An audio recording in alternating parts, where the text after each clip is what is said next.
Most athletes think lifting heavy in a weight room automatically makes them faster. But here's the truth.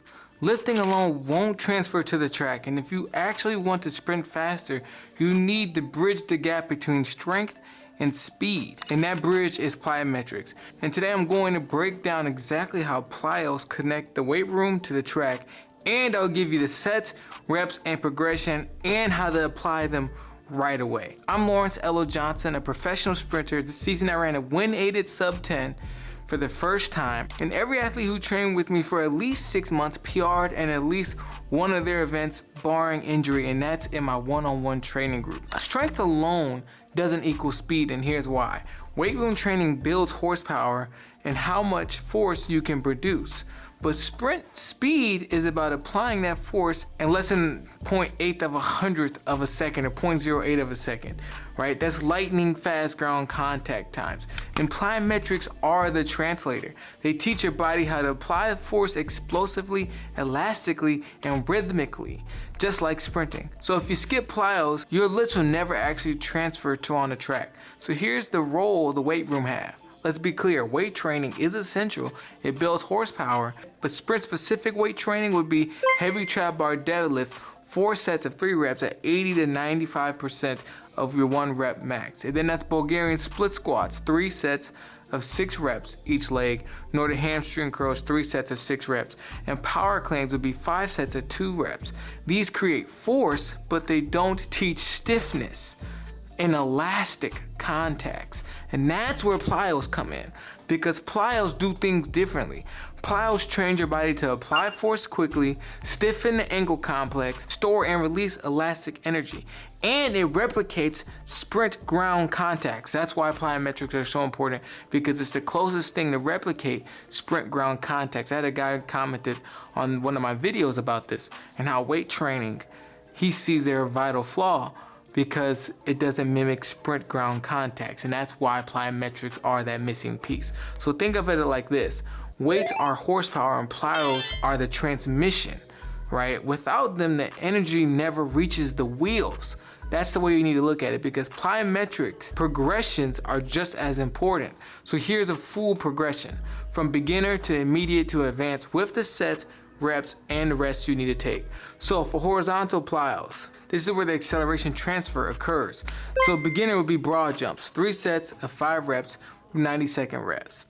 Intermediate would be double broad jumps, so that's 2 in a row, 4 sets of 4 reps. And advanced would be bounding, 4 sets of 30 meters with 2 minutes rest. And then for vertical plyos, this is your max velocity transfer. This would be for a beginner, your squat jumps, 3 sets of 8 reps at around 60 seconds rest. For an immediate, it would be box jumps onto a stable surface now, 4 sets of 6 reps. And advanced would be a depth jump off a 12 or 18-inch box for 3 sets of 8 reps with about 2 minutes rest. So elastic plyos is for rhythm and ground contacts.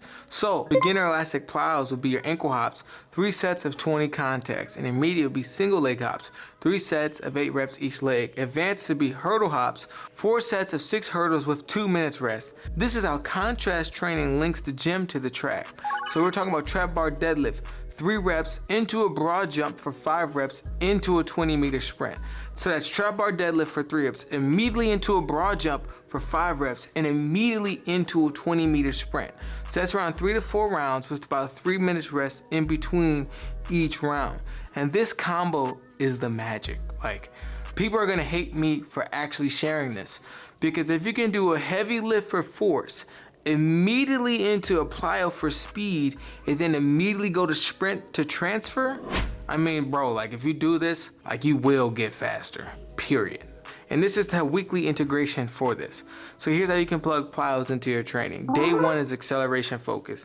That's trap bar deadlift, 4 sets of 3 reps, into a broad jump for 4 sets of 5 reps, and then into a 6 times 20 meters sprint. Day 2 is your max velocity focus. That's power cleans, 5 sets of 2 reps, box jumps, 4 sets of 6 reps, flying 30s, 5 sets of 30 meters. And then day 3 will be your elastic conditioning. So that's hurdle hops, 4 sets of 6 reps, ankle hops, 3 sets of 20 contacts into 6 times 150 strides at around 70% intensity. So every weight session should have a plyometric pair, and then you pair them to the drive transfer.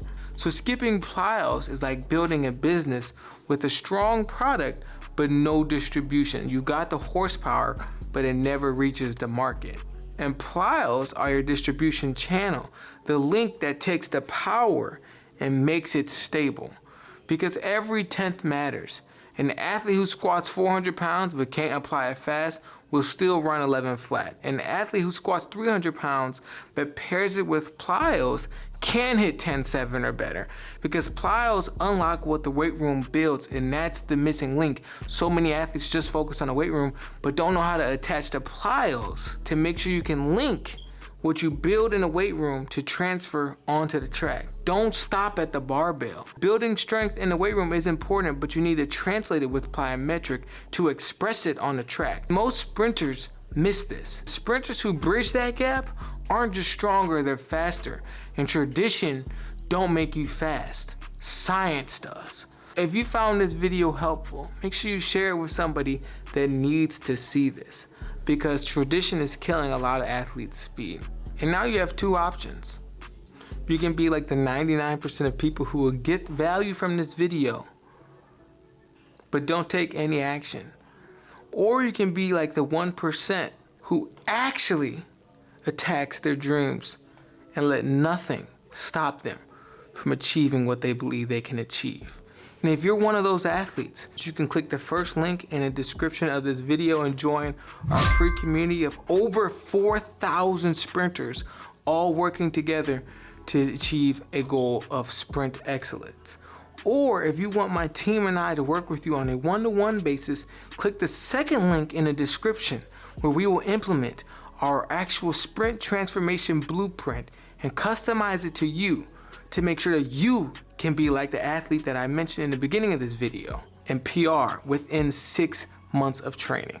Click on this video for a full 3-week general preparation training plan, or click on this video and still get faster. I'll see you guys in the next one.